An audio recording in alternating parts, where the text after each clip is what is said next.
ಲಕ್ಕುಂಡಿಯಲ್ಲಿ ಎರಡನೇ ದಿನದ ನಿಧಿ ಉತ್ಖನನ ಕಾರ್ಯ ನಡೀತಾ ಇದೆ. ಉತ್ಖನನ ಸ್ಥಳದಲ್ಲಿ ಪುರಾತನ ಅವಶೇಷಗಳು ಪತ್ತೆಯಾಗಿದ್ದಾವೆ. ಶಿವಲಿಂಗದ ಪೀಠದ ಮಾದರಿಯ ಅವಶೇಷಗಳು ಪತ್ತೆಯಾಗಿದ್ದಾವೆ. ತೀವ್ರ ಕುತೂಹಲವನ್ನು ಮೂಡಿಸಿದ ಶಿವಲಿಂಗದ ಆಕೃತಿಯ ವಿಗ್ರಹಗಳು. ಲಕ್ಕುಂಡಿಯಲ್ಲಿ ರಿಪಬ್ಲಿಕ್ ಕನ್ನಡ ಗ್ರೌಂಡ್ ರಿಪೋರ್ಟ್ ಅನ್ನು ಮಾಡ್ತಾ ಇದೆ.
ಲಕ್ಕುಂಡಿಯಲ್ಲಿ ಎರಡನೇ ದಿನ ಈ ಉತ್ಖನನ ಕಾರ್ಯ ನಡೆಯುವ ಸಂದರ್ಭದಲ್ಲಿ ಪುರಾತನ ವಸ್ತುಗಳು ಪತ್ತೆಯಾಗಿದೆ ಅನ್ನೋ ಮಾಹಿತಿ ಲಭ್ಯ ಆಗ್ತಾ ಇದೆ.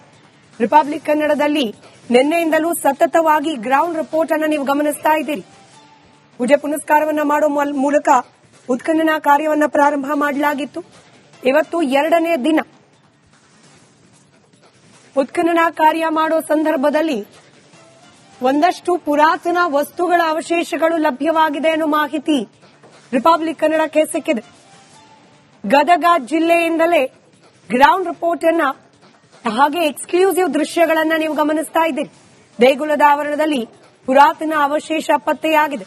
ಶಿವಲಿಂಗದ ಪೀಠದ ಮಾದರಿಯ ಅವಶೇಷ ಪತ್ತೆಯಾಗಿರೋದು.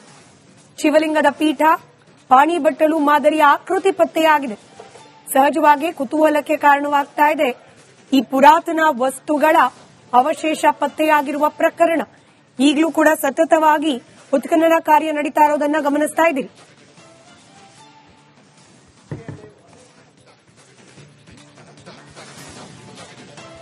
ಮತ್ತಷ್ಟು ಡೀಟೇಲ್ಸ್ನೊಂದಿಗೆ ನಮ್ಮ ಪ್ರತಿನಿಧಿ ಮಂಜು ಪತ್ತಾರ್ ನೇರ ಸಂಪರ್ಕದಲ್ಲಿದ್ದಾರೆ. ಮಂಜು, ಒಂದಷ್ಟು ಅವಶೇಷಗಳು ಲಭ್ಯವಾಗಿದೆ ಅಂತ ಹೇಳಿ ಮಾಹಿತಿ ಇರೋದು ಸದ್ಯಕ್ಕೆ ನಡೀತಾ ಇದೆ ಅಲ್ಲಿ. ಹಾಗೆ ಈ ಉತ್ಖನನ ಕಾರ್ಯದಲ್ಲಿ ತೊಡಗಿರುವವರು ಈಗ ಸಿಕ್ಕಿರುವ ವಸ್ತುಗಳ ಬಗ್ಗೆ ಏನ್ ಹೇಳ್ತಿದ್ದಾರೆ? ಹೌದು ಸ್ಮಿತಾ, ಏನಂದ್ರೆ ಇವತ್ತು ಎರಡನೇ ದಿನಕ್ಕೆ ಉತ್ಖನನ ಕಾರ್ಯ ನಡೀತಾ ಇದೆ. ಐತಿಹಾಸಿಕ ಲಕ್ಕುಂಡಿ ಗ್ರಾಮದ ಏನು ಕೋಟೆ ವೀರಭದ್ರೇಶ್ವರ ದೇವಸ್ಥಾನ ಏನಿದೆ, ಈ ದೇವಸ್ಥಾನ ಮುಂಭಾಗದಲ್ಲಿ ನಿನ್ನೆ 8 ಗಂಟೆಗೆ ಚಾಲನೆ ಆಗಿತ್ತು. ಇವತ್ತು ಕೂಡ ಉತ್ಖನನ ಕಾರ್ಯ ನಡೀತಾ ಇದೆ. ಇಲ್ಲಿ ನಾವು ದೃಶ್ಯದಲ್ಲಿ ಕೂಡ ನೋಡ್ತಾ ಇರಬಹುದು. ಇದೇ ಒಂದು ಪ್ರಮಾಣದಲ್ಲಿ ಇವಾಗ ಶಿವಲಿಂಗದ ರೀತಿಯಲ್ಲಿ ಪ್ರಾಚ್ಯ ವಸ್ತು ಸಿಕ್ಕಿದೆ. ಈ ಬಗ್ಗೆ ಏನು ಕೇಂದ್ರ ಪುರಾತತ್ವ ಇಲಾಖೆ ಮತ್ತು ರಾಜ್ಯ ಪುರಾತತ್ವ ಇಲಾಖೆ ಅಧಿಕಾರಿಗಳೇ ಕೂಡ ಸ್ಪಷ್ಟನೆ ನೀಡಬೇಕಾಗತ್ತೆ. ಏನು ಕೋಟೆ ವೀರಭದ್ರೇಶ್ವರ ದೇವಸ್ಥಾನ ಆಗಿರ್ಬೋದು ಮತ್ತು ಅದರ ಮುಂಭಾಗದಲ್ಲಿ ಈ ರೀತಿ ಒಂದು ಪುಷ್ಕರಣಿ ಇದೆ. ಆ ಒಂದು ಸಮಯದಲ್ಲಿ ಈ ರೀತಿ ಪತ್ತೆ ಆಗ್ತಾ ಇದೆ. ಇಲ್ಲಿ ನಾವು ನೋಡ್ತಾ ಇರಬಹುದು ದೃಶ್ಯದಲ್ಲಿ ಕೂಡ ಈ ಒಂದು ಏನು ಇಲ್ಲಿ ಇದೆ, ಇದು ಪ್ರಾಚ್ಯ ವಸ್ತು ಏನು ಇದೆ ಅಂತ ಹೇಳಿ ಇದರಲ್ಲಿ ಇವಾಗ ನಾವು ನೋಡ್ತಾ ಇರಬಹುದು. ಈ ರೀತಿ ಒಂದು ಶಿವಲಿಂಗದ ಆಕಾರದಲ್ಲಿ ಈ ರೀತಿ ಪ್ರಾಚ್ಯ ವಸ್ತು ಇದೆ. ಈ ಒಂದು ಶಿವಲಿಂಗ ಇರಬಹುದು ಅಥವಾ ಬೇರೆ ವಸ್ತು ಇರಬಹುದು ಅನ್ನೋದನ್ನು ಕೂಡ ಇಲ್ಲಿಯ ಕೇಂದ್ರ ಪುರಾತತ್ವ ಇಲಾಖೆ ಅಧಿಕಾರಿಗಳು ಮತ್ತು ರಾಜ್ಯ ಪುರಾತತ್ವ ಇಲಾಖೆ ಅಧಿಕಾರಿಗಳು ಕೂಡ ಗಮನ ಹರಿಸಬೇಕಾಗತ್ತೆ. ಇಲ್ಲಿ ನಮ್ಮ ಕ್ಯಾಮರಾಮ್ಯಾನ್ ಮಂಜು ಸಾಳೇರ್ ಅವ್ರಿಗೆ ಹೇಳ್ತಾ ಇದ್ದೀನಿ, ಇಲ್ಲಿ ಸ್ವಲ್ಪ ಜೂಮ್ ಮಾಡಿ ತೋರಿಸಿದ್ರೆ ಗೊತ್ತಾಗತ್ತೆ. ಇವಾಗ ಉತ್ಖನನ ಕಾರ್ಯಕ್ಕೆ 38ರಿಂದ 40 ಸಿಬ್ಬಂದಿಗಳು ಮಾಡ್ತಾ ಇದ್ರು. ಆ ಸಮಯದಲ್ಲಿ ಈ ರೀತಿ ಒಂದು ಶಿವಲಿಂಗದ ಆಧಾರದ ರೀತಿ ಏನಂದ್ರೆ ಶಿವಲಿಂಗ ಯಾವ ರೀತಿ ಇರುತ್ತೆ ಆ ರೀತಿ ಇರುವಂತಹದ್ದು ಒಂದು ಪ್ರಾಚ್ಯ ವಸ್ತು ಸಿಕ್ಕಿದೆ. ಇದು ಯಾವ ಕಾಲದ್ದು ಏನು ಅನ್ನೋದು ಕೂಡ ಆ ತನಿಖೆ ಮಾಡಬೇಕಾಗಿತ್ತೆ. ಸುಮಾರು 2 ಅಡಿಯಷ್ಟು ಮಾತ್ರ ಇವಾಗ ತಗ್ಗನ್ನು ತೆಗೆದಿದ್ದಾರೆ. ಆ ಸಮಯದಲ್ಲಿ ಕೂಡ ಇವಾಗ ಆ ಪುರಾತತ್ವ ಇಲಾಖೆ ಅಧಿಕಾರಿಗಳು ಏನು ಇದನ್ನು ಸಿಕ್ಕದ ನಂತರ ಇವಾಗ ಇದನ್ನು ಪರಿಶೀಲನೆ ಕೂಡ ಮಾಡಬೇಕಾಗತ್ತೆ. ಏನು ಇಲ್ಲಂತೂ ಸಿಕ್ಕಂತ ವಸ್ತುಗಳೇನಿದ್ದಾವೆ ಇದನ್ನು ಕೇಂದ್ರ ಪುರಾತತ್ವ ಇಲಾಖೆ ಅಧಿಕಾರಿಗಳು ಕೂಡ ಇದು ಯಾವ ಕಾಲಕ್ಕೆ ಸೇರಿದ್ದು ಇದರ ಬಗ್ಗೆ ಸಂಪೂರ್ಣವಾದ ಮಾಹಿತಿ ಕೊಡಬೇಕು. ಆದ್ರೆ ಇವಾಗ ಸಿಬ್ಬಂದಿಗಳು ಮಾತ್ರ ಇಲ್ಲಿ ಕೆಲಸ ಮಾಡ್ತಾ ಇದ್ದಾರೆ. ಈ ಕೆಲಸ ಮಾಡಿ ಅವರು ಕೂಡ ಈಗ ವಿಶ್ರಾಂತಿಗೆ ತೆರಳಿದ್ದಾರೆ. ಆದ್ರೆ ಈ ಒಂದು ಪ್ರದೇಶದಲ್ಲಿ ಮತ್ತೆ ಇವಾಗ ಪುರಾತತ್ವ ಇಲಾಖೆಗೆ ಅಂದ್ರೆ ಪುರಾತನ ಕಾಲದ ವಸ್ತುಗಳು ಸಿಕ್ಕಿದ್ದು ಸಾಕಷ್ಟು ಕುತೂಹಲಕ್ಕೆ ಎಡೆ ಮಾಡಿಕೊಡ್ತಾ ಇದೆ. ಈ ಹಿಂದೆನೂ ಕೂಡ ಇಲ್ಲಿ ರಿತ್ತಿ ಕುಟುಂಬದಲ್ಲಿ ಚಿನ್ನದ ನಿಧಿ ಪತ್ತೆಯಾಗಿತ್ತು. ಅದಾದ ನಂತರ ಉತ್ಖನನ ಕಾರ್ಯ ನಡೀತಾ ಇದೆ. ಇವಾಗ ಉತ್ಖನನ ಕಾರ್ಯದ ಸಮಯದಲ್ಲಿ ಈ ರೀತಿ ಪ್ರಾಚ್ಯ ವಸ್ತು ಕೂಡ ಇಲ್ಲಿ ಸಿಕ್ಕಿದೆ.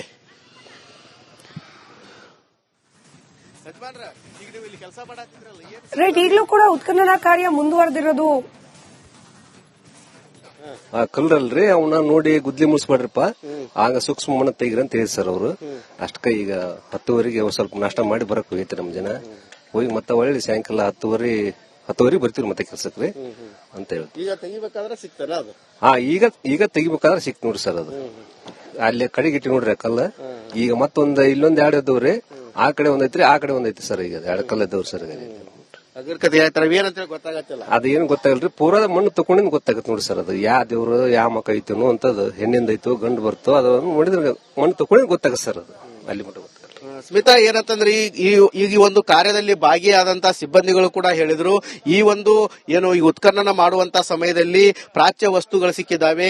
ಇಲ್ಲಿ ಈ ರೀತಿ ಒಂದು ಲಿಂಗದ ಪ್ರಕಾರ ಸಿಕ್ಕರು ಕೂಡ ಇಲ್ಲಿ ಏನೋ ಪುರಾತನ ಕಲ್ಲುಗಳು ಕೂಡ ಸಿಕ್ಕಿದ್ದಾವೆ. ಇವು ಯಾವ ಕಾಲದವು ಮತ್ತು ಯಾವ ರೀತಿಯು ಅಂತಂದ್ರೆ ಇದರ ಬಗ್ಗೆ ಸಂಪೂರ್ಣವಾಗಿ ತನಿಖೆ ಮಾಡಬೇಕಾಗತ್ತೆ. ಕೇಂದ್ರ ಪುರಾತತ್ವ ಇಲಾಖೆ ಅಧಿಕಾರಿಗಳು, ರಾಜ್ಯ ಪುರಾತತ್ವ ಇಲಾಖೆ ಅಧಿಕಾರಿಗಳು ಬಂದು ಇಲ್ಲಿ ಪರಿಶೀಲನೆ ಮಾಡಿದ ನಂತರ ಮಾತ್ರವೇ ಇದು ಯಾವ ಇದಕ್ಕೆ ಸೇರಿದ್ವು ಅಂತ ಹೇಳಿ ಕೂಡ ಗೊತ್ತಾಗಬೇಕಾಗಿದೆ. ಸ್ಮಿತಾ, ರೈಟ್, ಇನ್ನು ಉತ್ಖನನ ಕಾರ್ಯ ಎಷ್ಟು ದಿನ ಹಾಗೆ ಯಾವೆಲ್ಲ ಸ್ವರೂಪದಲ್ಲಿ ನಡೆಯುತ್ತೆ ಇದ್ರ ಬಗ್ಗೆ ಏನ್ ಮಾಹಿತಿ ಇದೆ ಮಂಜು?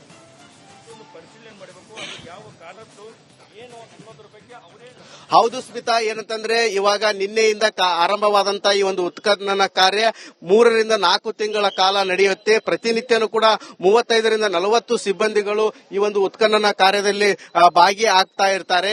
ಇವಾಗ ಕೇವಲ 2 ದಿನ ಆರಂಭವಾಗಿದೆ. ಬೆಳಗಿನ ಜಾವ 8 ಗಂಟೆಗೆ ಆರಂಭವಾದಂತಹ ಈ ಒಂದು ಉತ್ಖನನ ಕಾರ್ಯ ಸಂಜೆವರೆಗೂ ಕೂಡ ನಡೆಯುತ್ತೆ. ಸಂಜೆ 5 ಗಂಟೆವರೆಗೆ ಇಲ್ಲಿ ಸುಮಾರು 374 ರೂಪಾಯಿ ಅಂದ್ರೆ ಎನ್ಆರ್ಎಜಿ ಕಾಯ್ದೆ ನಿಯಮದ ಪ್ರಕಾರ ಇಲ್ಲಿ ಸಿಬ್ಬಂದಿಗಳನ್ನು ಲಕ್ಕುಂಡಿ ಅಭಿವೃದ್ಧಿ ಪ್ರಾಧಿಕಾರದವರು ತೆಗೆದುಕೊಂಡಿದ್ದಾರೆ. ಅದೇ ಮಾದರಿಯಲ್ಲಿ ಅವರಿಗೆ ವೇತನವನ್ನು ಕೂಡ ಕೊಡ್ತಾರೆ. ಇದು 3 ರಿಂದ 4 ತಿಂಗಳ ಕಾಲವರೆಗೂ ಕೂಡ ಇಲ್ಲಿ ಒಂದು ಉತ್ಖನನ ಕಾರ್ಯ ನಡೆಯುತ್ತೆ. ಸ್ಮಿತಾ, ರೈಟ್, ಧನ್ಯವಾದ ಮಂಜು ಮಾಹಿತಿಗಾಗಿ. ದೃಶ್ಯದಲ್ಲಿ ಗಮನಿಸ್ತಾ ಇದ್ರಿ, ಶಿವಲಿಂಗ ಮಾದರಿಯ ಅವಶೇಷಗಳು ಪತ್ತೆಯಾಗಿರೋದು. ಶಿವಲಿಂಗದ ಪೀಠದ ಮಾದರಿ. ಇನ್ಫ್ಯಾಕ್ಟ್ ಉತ್ಖನನ ಕಾರ್ಯ ಇನ್ನೂ 2-3 ದಿನಗಳ ಕಾಲ ನಿರಂತರವಾಗಿ ನಡೆಸುವ ಸಾಧ್ಯತೆ ಇದೆ. ಸಹಜವಾಗಿ ಶಿವಲಿಂಗದ ಪೀಠ ಮಾದರಿಯ ವಸ್ತು ಲಭ್ಯ ಆಗಿರೋದು ಆ ಸ್ಥಳದ ಇತಿಹಾಸದ ಬಗ್ಗೆ ಮತ್ತಷ್ಟು ಕುತೂಹಲ ಹೆಚ್ಚಾಗಲಿಕ್ಕೆ ಕಾರಣವಾಗ್ತಾ ಇದೆ.